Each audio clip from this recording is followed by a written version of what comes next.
ہاں، تشدد سے زیادہ طاقتور ہے رحم۔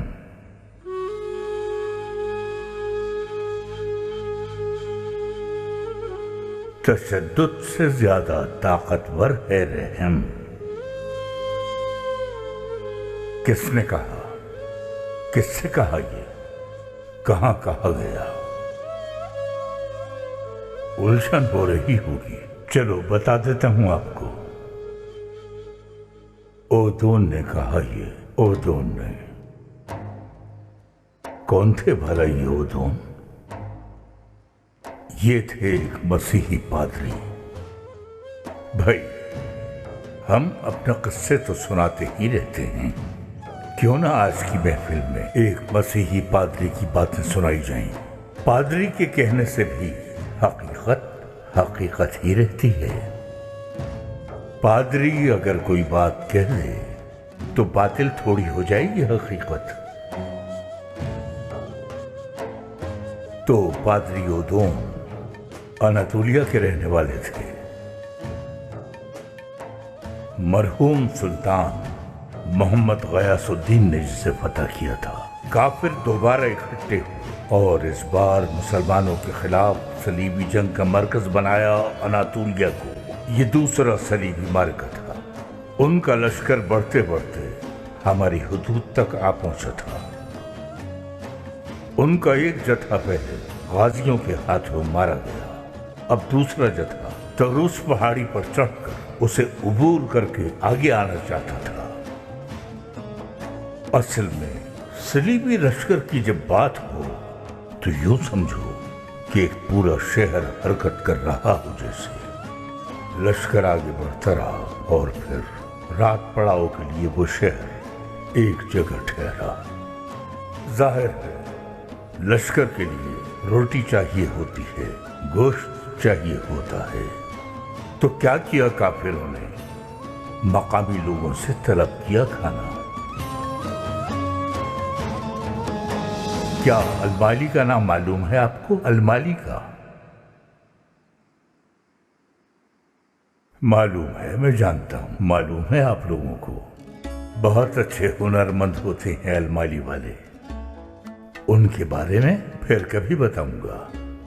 تو قصہ مختصر، اس صلیبی لشکر نے اس رات المالی میں پڑاؤ ڈالا اور ایسی بے تحاشا لوٹ مار کی وہاں پر کہ وہ صلیبی لشکر جن رومیوں کی حمایت میں لڑنے آیا تھا انہوں نے ہی بغاوت کر دی، ترکوں کے ساتھ مل گئے۔ وہ ظالم کے بجائے وہ لوگ مظلوموں کا ساتھ دینے پر مجبور ہو گئے۔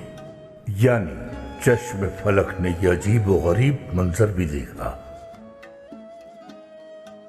کہ رومی ہی صلیبیوں سے بھیڑ گئے۔ صلیبی کفار حیران و پریشان تھے۔ غدار کہا انہوں نے رومی باغیوں کو۔ ترک تلواریں بے نیام بھی نہ ہوئی تھیں کہ رومیوں کی ناگہانی شمشیریں بجلی بن کر ٹوٹ پڑی ان پر۔ بالآخر صلیبی فوج نے ہتھیار ڈال دیے المالی میں۔ تب ان بھوکے، درماندہ اور عاجز لشکریوں کو امان دی گئی اور ان پر رحم کرنے کا فیصلہ کیا المالی کے صاحبان حکم نے۔ کہتے ہیں امان تو اگر ابلیس بھی مانگ لے تو تلواریں میان میں رکھ لینی چاہیے۔ انہوں نے بھی ایسا ہی کچھ کیا اور رحم دلی سے کام لیا۔ روایتوں میں آتا ہے کہ 3000 صلیبی فوجی المالی میں ہی رک گئے اور مسلمان ہو گئے۔ اس کے بعد جب یہ سارا واقعہ دیکھا پادری اوذون نے، تو زارو قطار روئے پادری اوذون اپنے صلیبی بھائیوں کے مسلمان ہونے کا جان کر۔ بولے ظلم سے زیادہ طاقتور ہے رحم دلی۔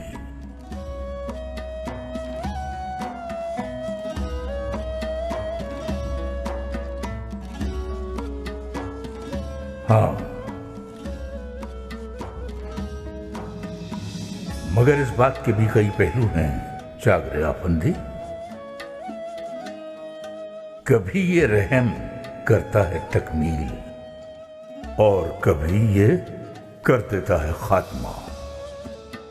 کہیں اس سے بنتے ہیں دوست، کہیں ملتا ہے منصب۔ ہاں، ظلم سے کہیں زیادہ طاقتور ہے رحم۔ انسان کو پہلے رحم دلی سے ہی کام لینا چاہیے۔ رحم دلی کے بغیر ہم دین نہیں پھیلا سکتے۔ تو المالی والوں کا یہ عمل کیا تھا؟ امان مانگنے والوں کو قتل کیوں نہیں کیا؟ کیونکہ تیر اور تلوار کام آتے ہیں میدان جنگ میں، زندگی کے میدان میں کام آتی ہے رحم دلی۔ جو صاحب ایمان ہیں وہ جانتے ہیں کہ رحم سے بڑی کوئی طاقت نہیں۔ خاتمہ نہ کرو، تکمیل کر دو۔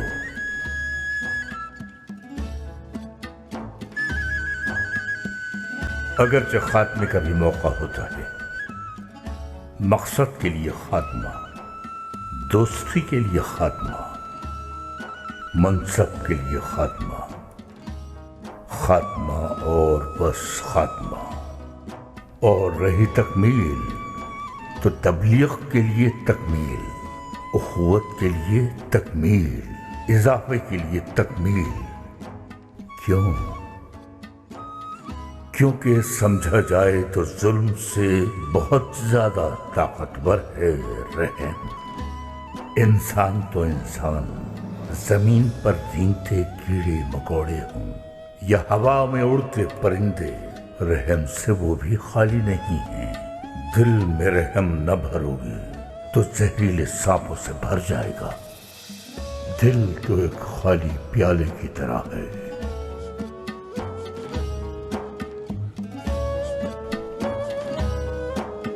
کیوں ایسا ہی ہے نا علی دائگو؟